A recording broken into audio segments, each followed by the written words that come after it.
Hello everyone, and welcome to my General Hospital YouTube channel. I hope everyone is having a wonderful day.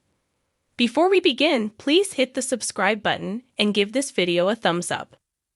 Surprised to find Dex in her office at the Port Charles police station, Anna learned that weeks before, he had plotted to kill Cyrus under Sonny's command.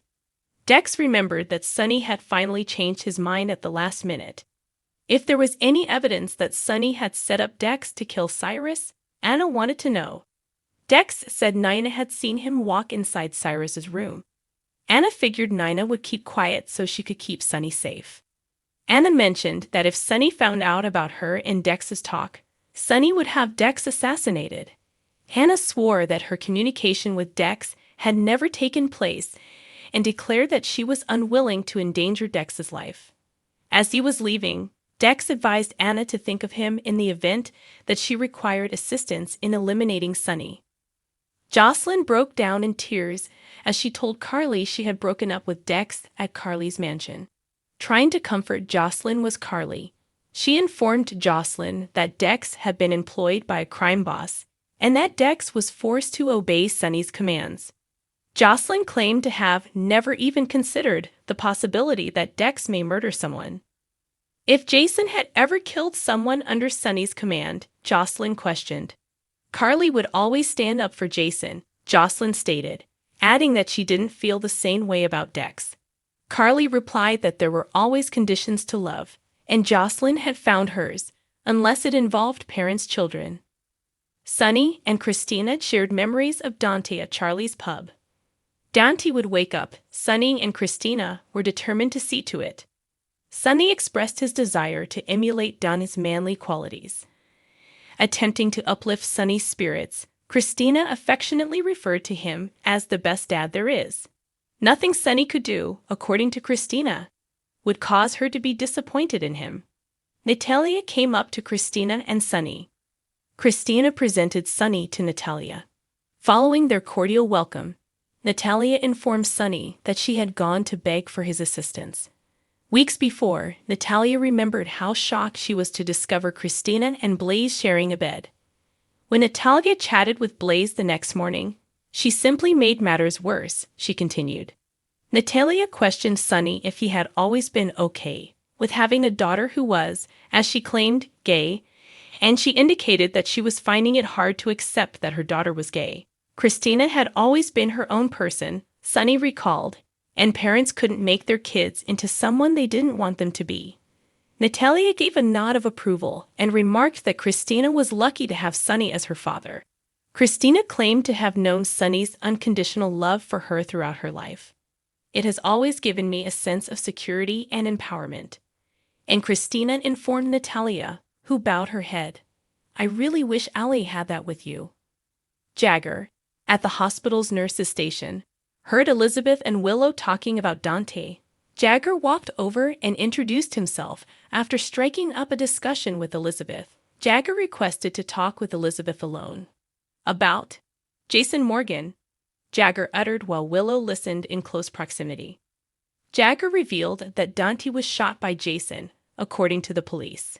Elizabeth claimed to have seen the news that Jason was still alive. Given that Elizabeth and Jason had a child together, Jagger inquired as to whether Jason had spoken with Elizabeth. Jason hadn't gotten back to Elizabeth, she declared emphatically. Elizabeth went on to say that in the event that Jason had shot Dante, the law applied and her allegiances were irrelevant. Elizabeth had mentioned if when it came to Jason's potential involvement, Jagger noticed. Well, nothing further has been confirmed as of yet as far as I've heard. And I believe that until it does, everyone should be stating if, or even better, allegedly. Elizabeth made a sharp joke. Jagger shot back, saying that if Elizabeth was hiding Jason, she might be charged on a federal level. A terrified Willow emerged from the hospital nearby. Shortly afterward, Elizabeth was ecstatic to see Aiden unexpectedly and be given some freshly baked cookies. Aiden revealed that Jake didn't intend to tell Elizabeth anything, and that he was quite certain that Jason had shot Dante. Jake had stated, according to Aiden, that he didn't want to hear Elizabeth defend Jason. Elizabeth gave Aiden the reassurance that neither she nor Aiden had offended Jake, and she promised to talk to him when she got home. When Chase showed up, he asked to talk to Elizabeth. Aiden questioned Chase about whether he thought Jason had shot Dante before he and Elizabeth left for a private area. Although Jason was a suspect, according to Chase, he was not guilty until and unless proven so.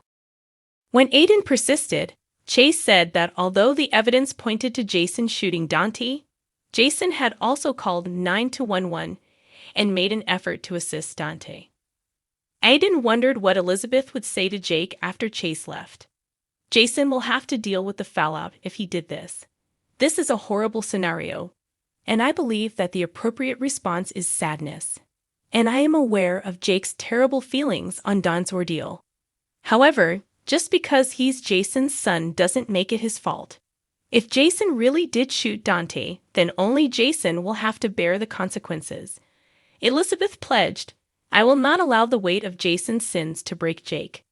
Danny informed Jason what was going on in his life at the boathouse at the Quartermain estate. As Willow came in, she attempted to push Danny from the boathouse. Willow became upset with Jason for involving Danny after he departed. Jagger had already attempted to intimidate Elizabeth at the hospital, according to Willow. Unfazed, Jason promised to make sure that nobody who had assisted him was held accountable. Willow inquired as to Jason's intended destination after leaving the Quartermain estate.